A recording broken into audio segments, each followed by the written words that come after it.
47장으로 가겠습니다. 이건 조금 특별해요. 왜 특별하냐 하면 다른 것들은 제2 이사야에서 야곱 백성들 이스라엘 아까 어떻게 표현되어 있습니까? 46장 3절에 표현된 것처럼 야곱의 집 이스라엘 집에 남은 자들에게 하나님이 주신 신탁이었는데 이건 바벨론에게 향한 신탁이에요. 이건 드뭅니다. 거의 없어요. 이거는 하나님이 왜 이런 이방 민족에게 하나님의 말씀을 내리십니까? 이건 아주 특별하게 제2 이사야 중에서 이스라엘 백성들이 아닌 바벨론을 향한 심판 윗 신탁이다. 그렇게 생각하시면 되겠습니다. 읽으면 그 내용을 알 수 있어요. 1절부터 15절까지 다시 한번 내용도 좀 생각하면서 읽을 텐데 교독하시고 15절은 같이 읽겠습니다. 처녀딸 바벨론이여 내려와서 티끌에 앉으라. 바벨론을 향한 신탁이에요. 딸 갈대아여 보좌가 없어졌으니 땅에 앉으라. 네가 다시는 곡과 아리답다 일컬음을 받지 못할 것임이라.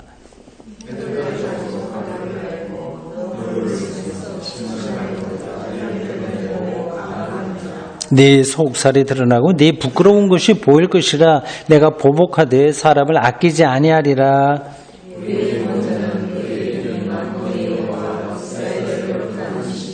딸 갈대하여 잠잠히 앉으라. 흑암으로 들어가라. 네가 다시는 여러 왕국의 여주인이라 일컬음을 받지 못하리라.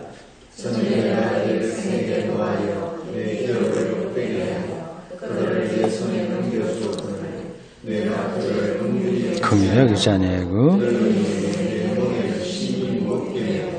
말하기를 내가 영영이 여주인이 되리라.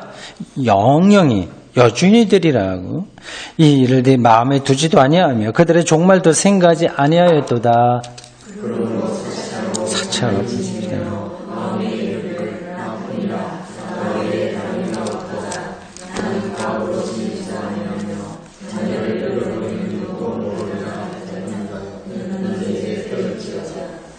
한날에 갑자기 자녀를 잃으며 과부가 되는 이 두 가지 일이 네게 임할 것이라.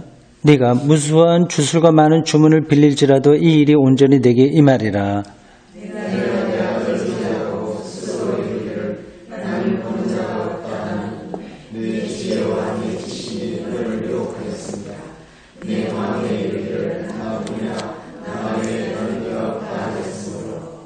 재앙이 네게 임하리라.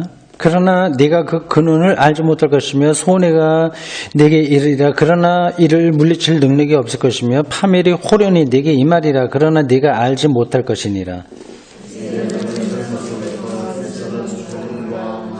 주술을 가지고 써보라.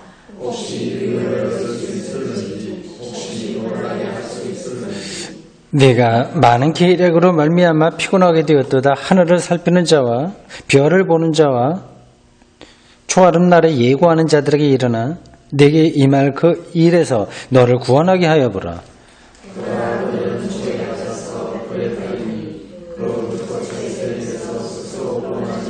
그것이라.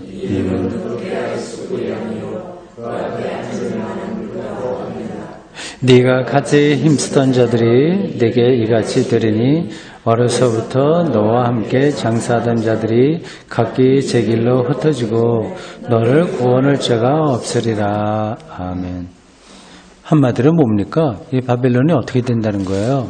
완전히 이제 망한다는 얘기죠. 근데 그 당시 그렇게 망할 나라는 아니었습니다. 바벨론은 대단한 나라였어요. 그러니까 오늘날로 따지면 미국과 같은 나라입니다. 근동의 모든 패권을 완전히 손아귀에 쥐고 있었던 나라입니다. 문화도 굉장히 최고도로 발달했었고, 이제 전반적으로 그 지중해 쪽은 물론이고 아프리카 쪽까지 세력을 펼쳤겠죠. 대단한 나라였습니다.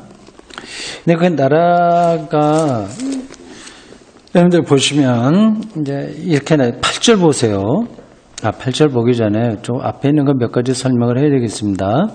1절, 처녀 딸 바빌론 밑에 또 갈대아 뭐 나오죠? 이거 똑같은 나라예요.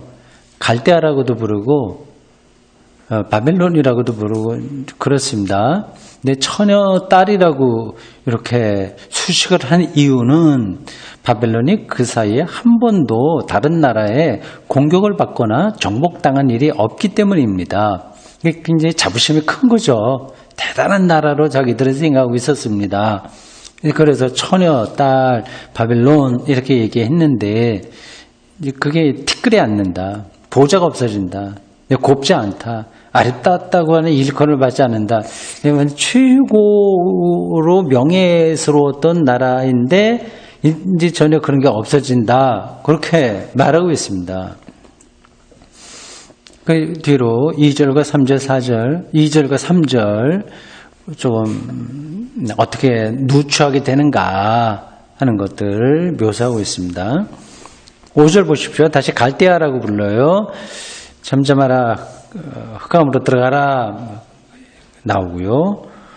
왕국의 여주인이라 일컬음을 받지 못한다. 여주인, 그때는 공주고 여주인이고 했었는데 이제 아니다. 아주 가혹하게 지금 비판하고 있습니다. 8절 보십시오. 그 바벨론 갈대아 그들이 자기를 어떻게 생각하냐면 사치하고 평안히 지내고요. 눈에 보이죠? 최고의 문명 속에 살던 사람들 사치하고 평안히 지냈다. 그러면 행복했겠어요? 행복하지 않겠어요? 오늘 겉으로 보면 행복한 겁니다. 그냥 보면 이게 인생이야 하고 그들은 살았겠죠. 로마 시대도 그렇고 그렇습니다. 뭐 없는 게 없이 다 갖추니까 사치하고 그 당시로서 최고로 사치하고 전쟁을 해서 상대방에 있는 나라에 많은 것들을 이제 물적인 토대를 끌어다가 이제 자기들 쓰고 노예들 삼고 하니까 얼마나 좋겠습니까? 그러니까 평안한 거죠. 그러면서 마음에 이르기를 나뿐이다. 나 외에 다른 이가 없다. 이렇게 바벨론 사람들이 생각했다는 겁니다. 이건 아주 실질적인 거예요.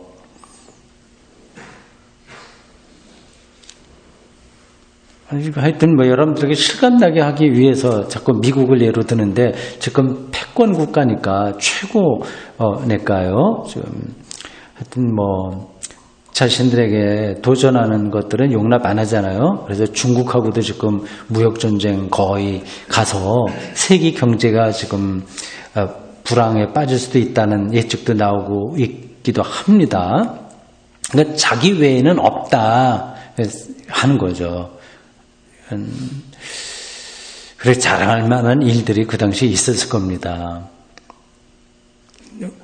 그 뒤에도 계속 그런 얘기예요. 나는 우리들에게는 뭐 과부로 지내는 일도 없고 자녀 잃어버리는 일도 없고 다 좋아 우리는 뭐 그런 식이죠. 그런데 이 선지자는 구절에 보면 한날에 자녀를 잊어버리고 다 그렇게 한다.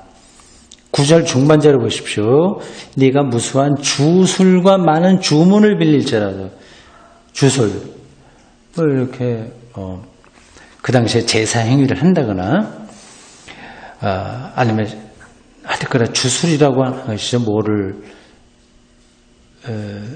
이제 제사를 드림으로써 재앙을 물리치고 복을 불러들인다. 얼마나 많은 그런 것들이 있었겠습니까? 재미있는 일들도 많이 있었을 거고요. 10절 보십시오. 네가 네 악을 의지하고 스스로 이르기를 나를 보는 자가 없다. 그러니까 기고만장한 거죠. 그럴 만큼 힘이 있는 나라였습니다. 그 다음 표현도 재밌어요. 내 지혜와 내 지식이 너를 유혹했다.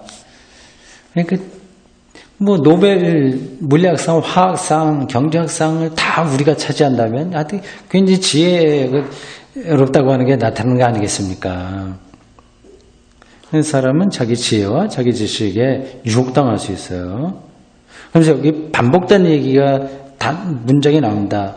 네 마음에 이르기를 나뿐이다. 내가 최고다. 그런 생각입니다. 나 외에 다른 이가 없다. 46장에 보면 하나님께서 나 외에 다른 신이 없다 그렇게 얘기했는데 여기는 바벨론이 나 외에 없다 이게 대비되고 있죠. 그러니까 자기밖에 없는 사람들에게는 하나님은 안중에 들어올 수가 없는 겁니다. 11절 재앙이 내게 임하리니 내가 근원을 알지 못한다. 왜 우리나라가 망하게 되는지를 모른다는 겁니다. 근데 인간의 어쩔 수 없는 한계이기도 합니다. 이만큼 강력한 군대가 있고 경제력이 있고 문화가 있고 사람들도 많고 그리고 어떤 도전할 세력들도 없는데 왜 우리가 망해? 저는 생각하지 않을 겁니다. 근데 재앙이 임한다. 이렇게 선지자가 말하고 있네요. 그 11절 중반절 뒤로 가면 표현이 또 재밌습니다. 파멸이 호련히 내게 임하리라. 호련히 갑작스럽게 이 말이라. 역사가 그렇습니다. 모든 제국들은 호련히 망했습니다. 물론 하루 이틀에 망한다는 게 아니라 망할 수 없는다고 생각했는데 예상하지 못한 방식으로 망하니까 그걸 호련이라고 얘기하고 있어요.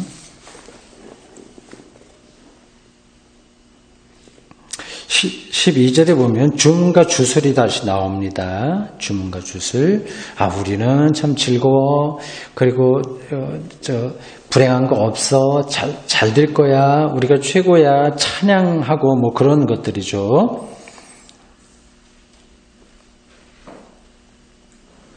예.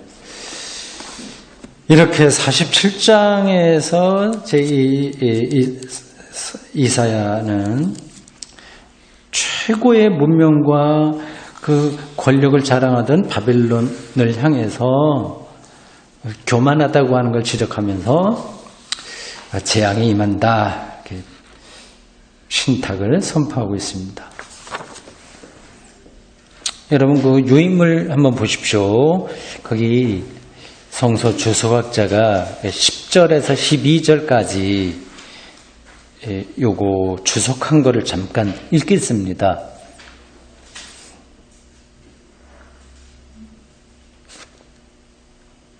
여기 지혜와 지식 뭐 이런 거 주문과 주술 뭐 그런 얘기가 나와요. 이런 것들이 바빌론에 어떤 중요한 것들을 짚고 있다. 그러면서 선지자의 관심이 뭐냐 하는 것을 여기 설명하고 있습니다. 바벨론을 치는 많은 민족 신탁들 가운데 이사야의 이 말처럼 바빌론의 영적인 능력을 다투는 신탁은 하나도 없다. 바빌론 친다, 공격한다, 뭐 그거예요. 치는데 요 부분은 그러니까 47장에서 강조되고 있는 이 부분은 아주 영적인 거다. 그런데 사실 유별나다고 하는 겁니다. 이 이사야는 이 모든 것을 각성된 눈으로 바라보았다. 정확하게 말한다면 매우 심각하게 생각했다. 영적인 부분을 심각하게 생각했다고 하는 겁니다. 그는 그 모든 것들을 조금도 조롱하지는 않는다. 오히려 그는 그 시대를 감안해 보면 그것은 대단한 일이다. 뭐가 대단해요? 바빌론의 문명, 어떤 정신세계, 모든 것들. 그건 정말 대단한 업적이었어요. 그러한 그 문헌들은 지금도 발굴됩니다. 바벨론 제국의 고대 비문들도 많이 나왔고요. 또 지금도 발견되고 있습니다. 바벨론에서 권력의 절대화와 고도로 발달된 정신문화의 관련성을 꿰뚫어 보고 있다.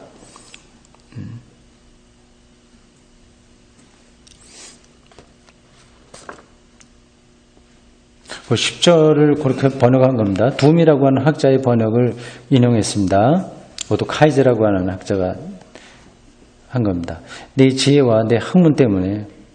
지금도 뭡니까? 21세기 지금 우리도 이걸 최고로 중요하게 생각하지 않습니까? 지혜와 학문. 계속 배워야 되고, 공부 계속 하죠. 그리고 과학도 발전시켜야 되고, 경제 발전시켜야 되고, 지혜와 학문. 이게 정말 필요한 겁니다. 이거 자체를 부정할 수는 없어요. 학문 때문에 스스로 유혹에 빠져. 내가 뭘 할 수 있겠다는 유혹에 빠져. 속으로 나뿐이다. 나밖에 없다고 하는구나. 지금 21세기인데 그 자연과학의 방향이 이와 똑같습니다. 앞으로 AI라든지, AI 맞아, 인공지능. 그런 걸 통해서 인간이 모든 생명의 비밀까지 풀어 헤칠 것처럼 생각을 하고 있는데, 그게 이런 이사야 선지자의 말에 따르면 지혜와 학문 때문에 스스로 유혹에 빠지는 것. 그러니까 우리가 최고다, 나다, 인간이 다 한다. 그런 생각이 강하지 않습니까? 나뿐이다, 나밖에 없다 하는 거죠. 참 이런 게 참 어쩔 수가 없어요. 우리는 내가 뭐 좀 잘하게 되면 계속해서 나를 중심으로 생각하게 돼 있습니다. 대다수가 이제 그렇습니다. 근데 그게 죄성 때문에 그런지 어떤지 모르겠습니다만 유혹에 스스로 빠지는 거죠. 권력이 절대화되는 원인을 물질적인 수단이나 군대나 무기나 부에서 찾지 않고 권력의 정신적인 토대에서 찾은 것은, 그러니까 나밖에 없어, 이게 정신적인 권력이죠. 정신적인 토대죠. 여기서 찾은 것은 이 세계사에서 처음 있는 일인 것 같다.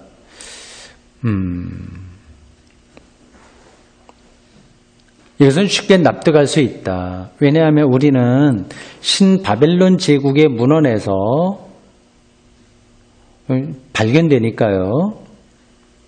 신바벨론 제국의 문헌에서 그 당시 메소포타미아의 정신적인, 종교적인 생활이 얼마나 다양하고 풍부했는가 하는 것을 충분히 엿볼 수 있기 때문이다. 대단했던 것 같아요. 제2이사야는 마술, 저주, 진언. 이 진언이 뭐죠?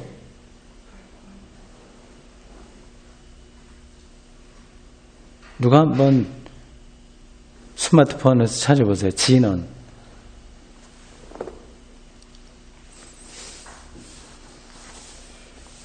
제2이사야는 마술, 저주, 이런 것들이 오늘날 보면 좀 이상하지만 그 당시는 굉장히 자연스러운 거였습니다. 방탄 노래 소년단, 그래도 노랫말 보세요. 너를 인정해야 돼. 네가 최고야. 뭐 떨지 마. 뭐 이런 식으로 그렇게 반복되잖아요. 무조건 나쁘다는 뜻을 제가 드리는 게 아니라 문화가 이제 그렇게 되는 겁니다. 그게 일종의 주문이에요. 자기를 긍정하는 주문. 그것까지를 부정할 건 아닌데 거기에 빠져버리게 되면 이제는 이제 자기가 중심으로 돼서 세계를 보니까 자신감은 있을지 모르지만 하나님의 공의 뭐 이런 쪽으로는 생각이 갈 수가 없는 거죠. 마술이나 저주 이건 그 당시에는 아주 자연스러운 문화 현상, 종교 현상이었다 됩니다. 진은 나왔어요? 안 나와요? 단어에? 안 나옵니까? 한자로 안 나왔어요? 뭐예요?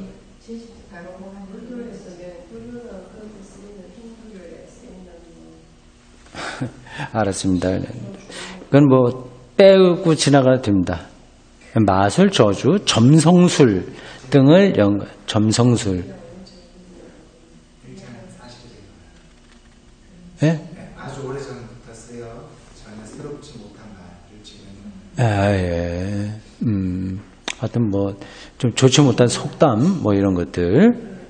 예.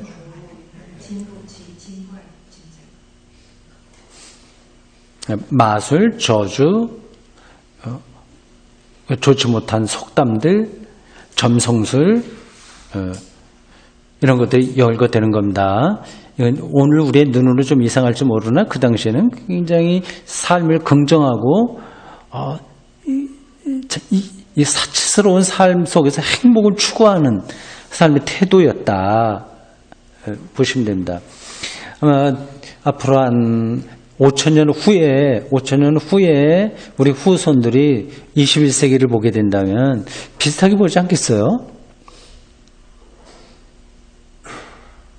우리는 애초부터 이 모든 것에 대해서 부정적으로 생각하고 있는데, 그렇죠? 마술, 저주 이런 것들 부정적으로 생각하고 있는데 제2 이사야도 이런 것들을 열거하면서 이미 부정적인 평가를 마음속에 품고 있었다.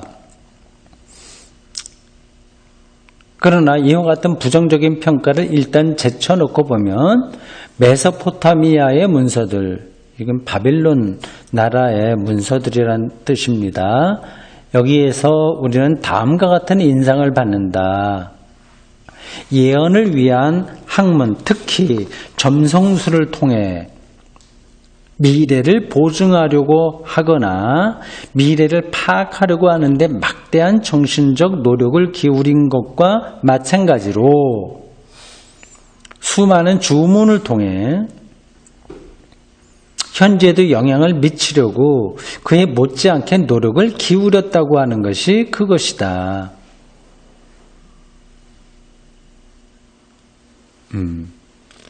점성술에 대한 폭넓은 연구가 높은 수준의 천문학을 낳기도 하였다는 것은 널리 알려진 사실이다. 인간 문명이 이렇게 발달했습니다. 초창기에는 점성술이었는데 점점 지나면서 천문학으로 나가서 이제는 어느 정도 우주에 대한 아주 기초적인 그림은 우리가 알고 있습니다. 하여튼 지금 여기서 말하려고 하는 거는 그 바빌론의 정신 문명이 그리고 물질 문명을 포함하여 아주 고도로 발달되어 있어서 스스로 유혹에 빠진 거다. 그렇게 선지자는 본 거죠. 이와 같은 주술 행위들과 학문들의 두 가지 주요 기능이 12절 후반절에 나온다. 그 12절 잠깐 보면 이렇습니다. 이제 너는 젊어서부터 힘쓰던 주문과 많은 주술을 가지고 맞서보라. 바벨론에서는 그거를 배웠던 것 같아요. 젊어서부터. 뭐 학교 비슷한 것들이 있었겠죠. 주문과 주술을 가지고. 하여튼 좀 마법적인 힘을 통해서 삶을 이제 좋게 펼쳐나가려고 하는 방식입니다. 그러니까 좀 맞서보라. 혹시 유익을 얻을 수 있는지, 혹시 놀라게 할 수 있을는지 한번 해봐라. 헛거다, 헛수고다. 이제 그 얘기죠. 12절 후반절에 나온다. 도움과 예방이 그것이다. 주술과 주문 이런 걸 통해서 도움을 받고 어려움을 예방하려고 하는 것이 그것이다. 우리는 계명된 세계에서 오늘날이죠. 과학과 학문과 기술이 갖는 기능들은 위대한 종교들의 후기 형태를 본보기로 삼았다고 할 수밖에 없다. 그러니까 그 바벨론의 종교 형태가 결국은 과학으로 이렇게 나타났다 그 얘기죠. 즉 제사, 기도, 훈계, 고지 뭐 알려주는 거예요. 등과 같은 단순한 제의 형식들은 오로지 삶의 보존에 관한 지식과 기술을 강조하는 격에 잘 맞지 않는 형태들을 취하고 있다. 결국 어려움 없이 잘 살고 싶다는 그 욕망이 그 방식으로 나타났다는 겁니다. 그러니까 하나님에 대한 근본적인 관심이라기보다도 여기서 그런 어려움 없이 행복하게 사는 거, 뭐 그건 어떻게 하겠습니까? 다 우리가 자연적으로 그렇게 가고 있는데 그것도 어느 한도가 있겠죠. 거기서 넘치게 되면 유혹을 받게 되고, 자기만 알게 되고, 나뿐이다. 거기에 빠져버리게 되죠. 예를 들면 후기 형태의 바벨론 종교에서도 마술을 통하여 제의를 거행하고 예언을 밥벌이로 삼았던 것을 볼 수 있다. 좀 복잡한 얘기인데 제2이사야가 여기서 바벨론을 비판할 때 단순히 물질적인 것이 아니라 더 중요하게는 정신적인 토대에 대해서 했다고 하는 겁니다. 이거는 오늘 우리에게도 똑같이 유효하다고 생각합니다. 오늘 21세기 현대에선 모두 우리 정신, 사고, 방식이 어느 쪽으로 기울어져 있지 않습니까? 특히 이제 개인주의적이고 자기 이 속에 갇히는 방식으로 오늘 우리의 삶들이 작동되고 있는 것 같아요.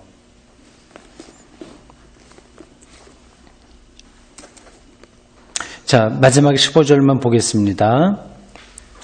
네가 같이 힘쓰던 자들이 내게 이같이 되리니 어려서부터 너와 함께 장사하던 자들이 각기 제 길로 흩어지고 너를 구원할 자가 없으리라. 지식과 지혜가 많았던 그 나라, 주술과 주문으로 삶을 세련되게 영위하려고 했던 그 나라, 그리고 15절에 보면 경제적으로도 높았다는 것을 알 수 있습니다. 너와 함께 장사하던 자들, 돈벌이 잘하던 사람들 다 흩어진다. 그래서 너를 구원할 자가 없다. 이렇게 말하고 있습니다.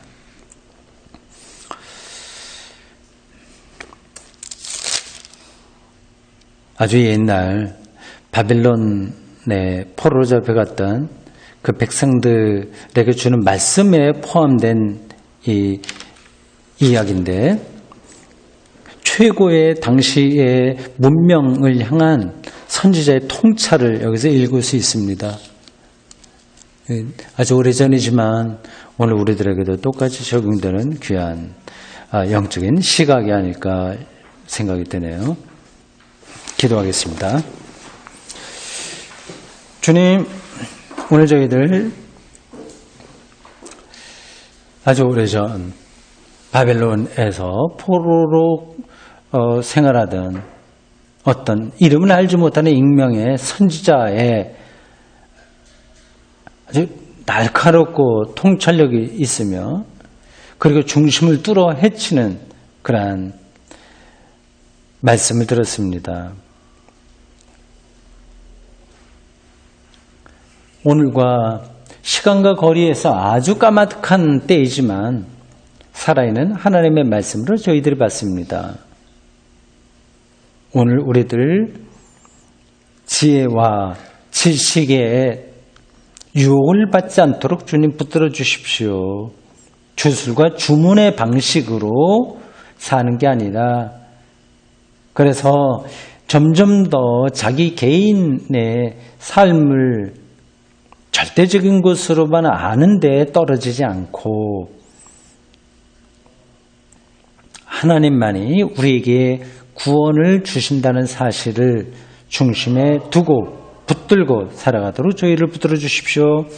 이 좋은 가을, 깊어지는 이 가을에 저희들 하나님의 말씀 접하게 하신 것 감사드립니다. 다시 만날 때까지 건강 잃지 않게 하시고 어디에서 무엇을 하든지 주님의 사랑과 주님의 안식을 충만하게 누리는 우리들 되게 인도해 주십시오.